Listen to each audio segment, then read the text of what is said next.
Oh God, Tom, will you stop? No. Jeez, I aged enough as it is. I don't need any. You look fabulous. Oh yeah, right. I have it on thin. And David? Oh, thank you. Thank you very much. I just put these in the bag, I guess, for now. Yeah, thank you. Have a seat, Susan.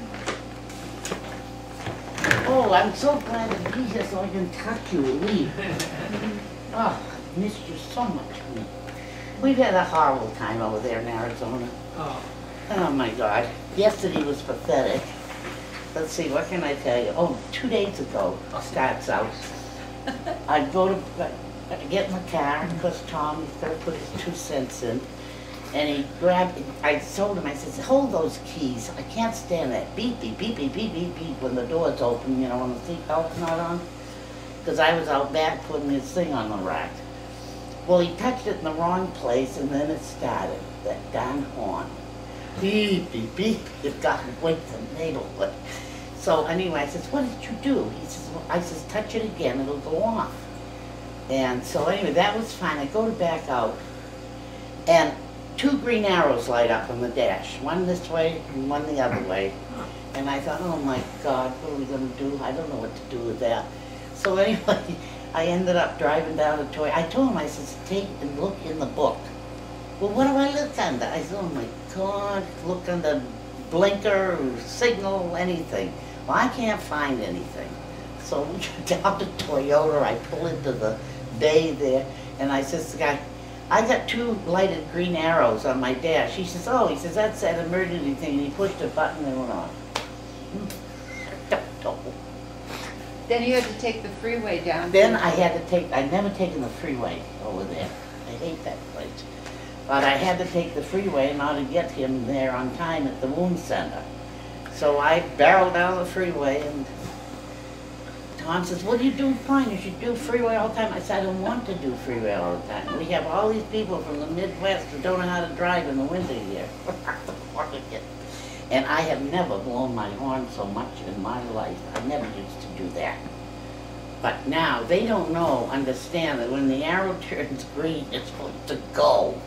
And they'll sit there.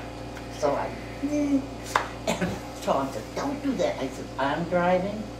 I'll take care of it. So that's the way it's been going at Auckland. Yesterday, we got down there. They took him a little early, about 11:45. He goes in this oxygen thing.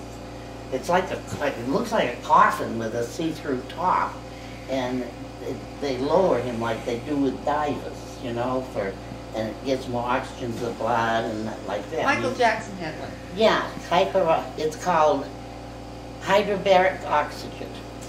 And so anyway, they took him a little early, which was fine, because he usually goes in about noon.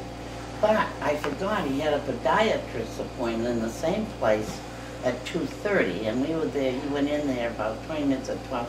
They never took us till 3:30. We waited all that time to see the podiatrist. I bet it was 5:45 by the time we got home. It's a long day. Yeah. And he has to go every single day, 5 days a week, for 30 days. Wow. I look at it this way. I look like, well, if I was working, I'd be going Monday through Friday anyway, so I'll think of it as work, which it is.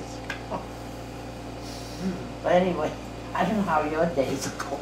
Mine are hectic. How was your flight? Oh, she may not have heard you.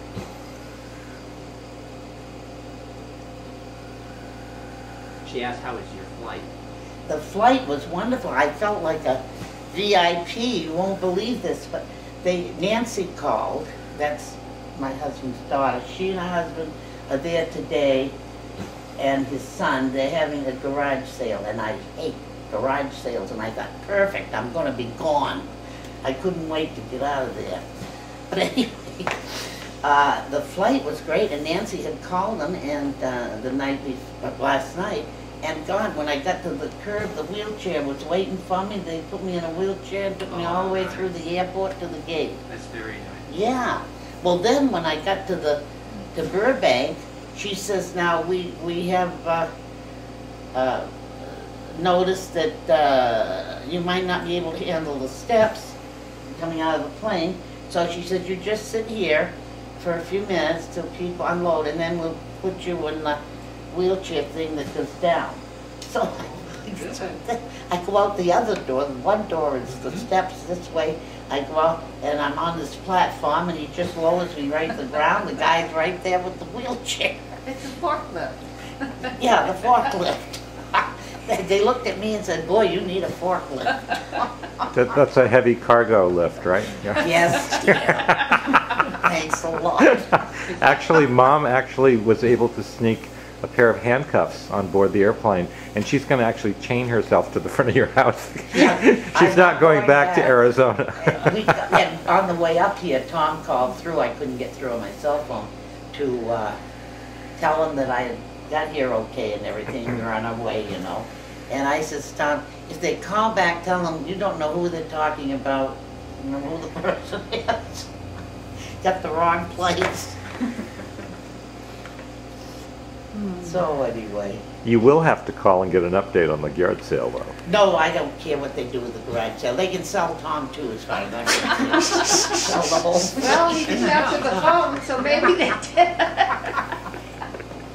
When I get home, maybe I'll have an empty garage. Oh, God.